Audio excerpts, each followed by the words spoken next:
it's Marlene from Life Model Works, and I am here with my friend Margaret Webb from Alive and Well. Hello, my friend. Hello, Marlene. It's so good to see you and to be talking with you today. I love it. I love it too because we're getting ready for Transform 23. Yes? Yes, So we are. good. So good. Margaret will be one of our speakers, and but I want to talk to her a little bit about her walk through with some of the things that she's been practicing. So let's just go there first, and then we'll come back specifically to Transform 23.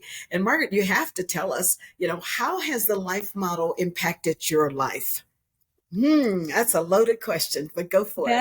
That is a beefy question, and I've been working on how to try to condense like 47 or 8 years of being a people helper into just a few words. But literally, I have been in the business of people helping all my life, and of course, it started out as being a very wounded healer. Um, I needed healing as much as anyone. And so that drove me to seek out everything I could think of to bring health and wholeness to myself. And then immediately, this is a God given urge, I believe, was the minute I would learn something, I would want to share it with other people. So And so he good. always gave me a burden for passing it on. And I this is a speed through of my life. I have to actually look at my notes to be sure. So I became an RN in the 60s. I became what do you call it? A new age holistic health practitioner in the 70s. I became a lay counselor in churches in the 80s. And then I went to school and got my master's degree in clinical psych in the 90s. And then I was teaching church prayer ministers along with my private practice in the 2000s, always wanting to help prayer ministers know how to deal with emotional issues, not just physical healing. That was my passion. And then I found the life model in about the mid 2000s, although I'm not exactly sure when I got that very first big, beefy cassette tape of Jim speaking to Christian counselors. And it absolutely rocked my world when I watched that videotape. I had been trying to understand myself. I'd been trying to help clients. I knew how to work with people who had had trauma, what we call B trauma, wounding, that something had happened to them. But the big mystery for me was none of that had happened to me. And yet I was a hot mess. My 20s were a train wreck, and I didn't know why. I couldn't figure it out. And even working with people, and as I was more in my 40s, I didn't have a framework for why some of them are struggling. And I was working primarily with Christians, a lot of them Christian leaders. So when I found the life model, it rocked my world personally. It rocked my world professionally.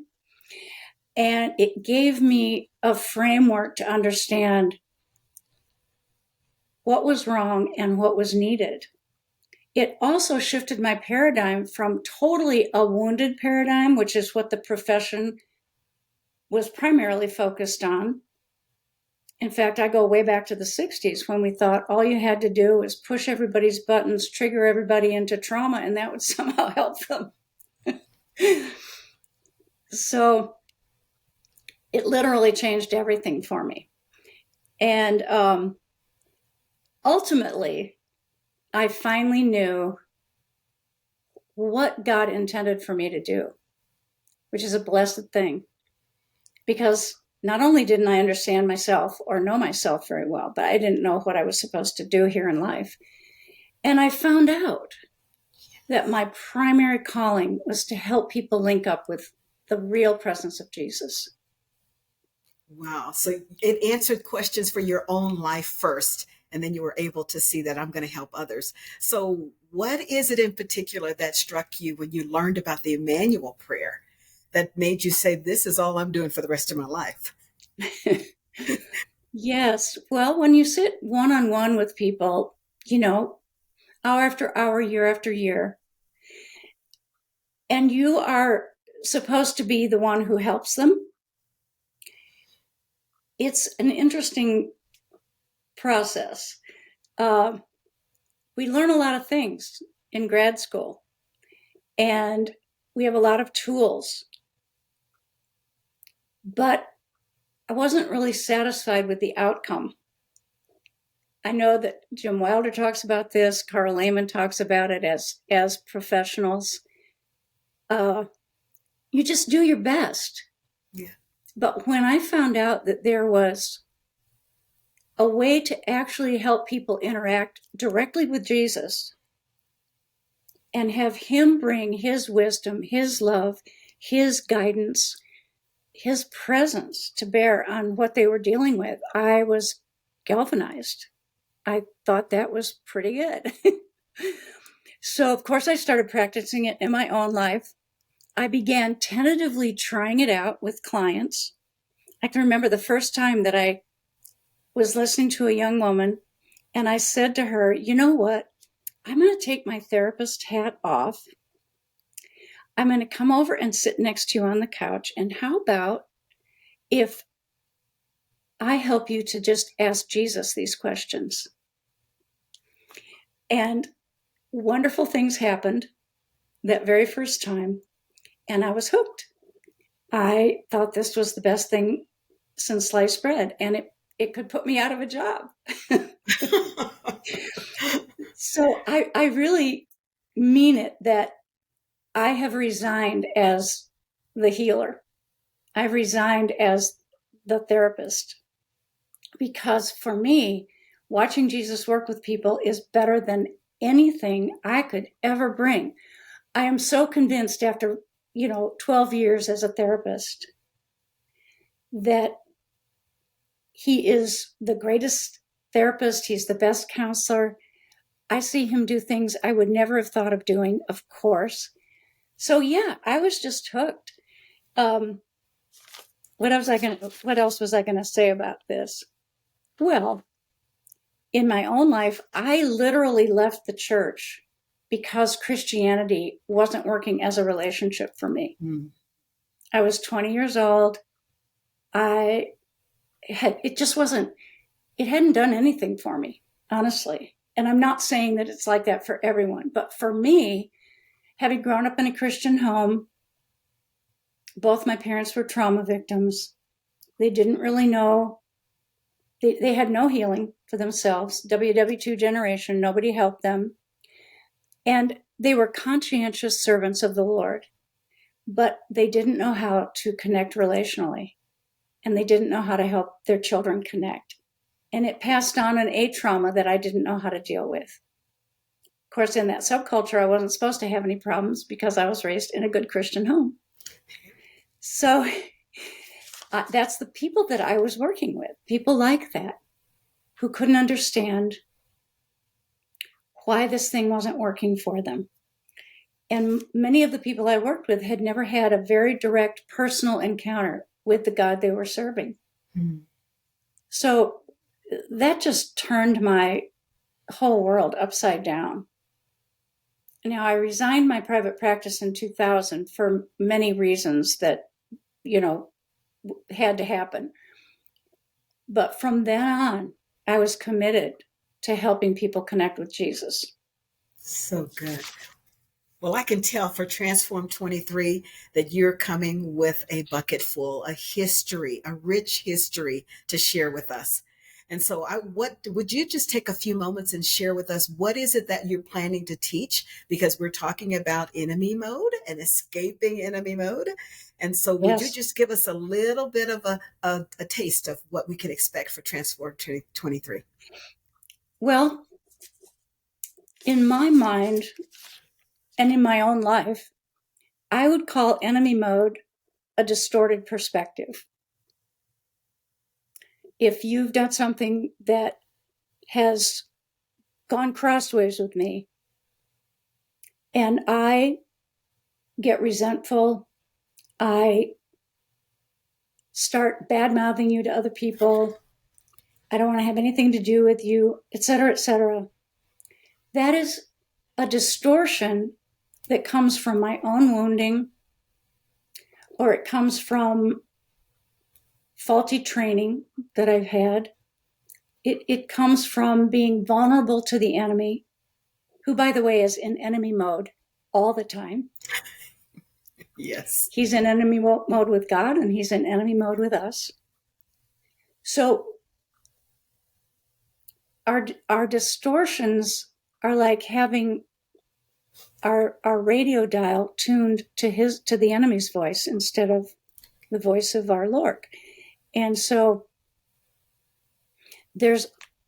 I know that at Transform 23, we'll go into a much deeper dive, and people who have more to say about it than I do. But that's how I think of it. When I'm in enemy mode, my perspective is distorted. Well, I also know about Jesus that he never goes into enemy mode. Yeah. He didn't go into enemy mode throughout his life on earth. He didn't go into it in the garden when he was suffering over going to the cross. And he didn't go into enemy mode when he went to the cross. And we know that from Scripture. He stayed true to being God, being love and peace and joy. And so he's our example, but he's also right there beside us to give us that perspective. Yes. This is my favorite verse right now for my life, for Emmanuel prayer, etc. And it's Psalm 16 and verses 7 and 8. And it says, and I'm going to say it from memory, so it might be a paraphrase of paraphrases, but he says, I will praise the God who counsels me. Even at night, my heart instructs me. I will keep my eyes always on the Lord. With him at my right hand, I will not be shaken. Now, enemy mode is a profound shaking. It shakes us from top to bottom. It is a darkness in our life. It disrupts whatever harmony we've had with other people and with the Lord. It is being profoundly shaken. And I have this image when I say this verse, I do this thing with my hand where I just say, like, he's right here. He's at my right hand. And Jim calls this mutual mind, that I can tune into his perspective. I can receive his perspective on this person, this circumstance, this event, on my own reactions. I want to be that close to him and that tuned in, and have practiced that enough that, first of all, I can recognize enemy mode in myself, not justify it, not suck the dirty life out of it. And I know him well enough to know he's right here at my right hand. Yes. And I can access him, and he will forgive me, and he loves me, and he'll counsel me, and he'll bring my perspective in line with his. Yes. Wow. There's a sweet treasure inside Psalm 16. So maybe we should have some memory work going on during Transform 23. We all have to memorize from Psalm 16. Well, Margaret, thank you. And we're looking forward to having you with us, because I keep saying, this is an experience. We're going to learn about enemy mode. We're going to learn how the brain operates, but then we're going to keep returning to Emmanuel, the God who is with us, who knows it all and will help us walk through that. So, my friends, it will be an experience that you don't want to miss. We're going to learn together, do it together, come out on the other end together. That's Transform 23. Go to the website at lifemodelworks.org under events and buy your tickets now. Don't just buy one. You want to do this with a friend. So maybe 2 or 3 tickets, and invite someone with you. Let's do this together. Lord bless you guys. Thank you, Margaret. You are so welcome. Thank you.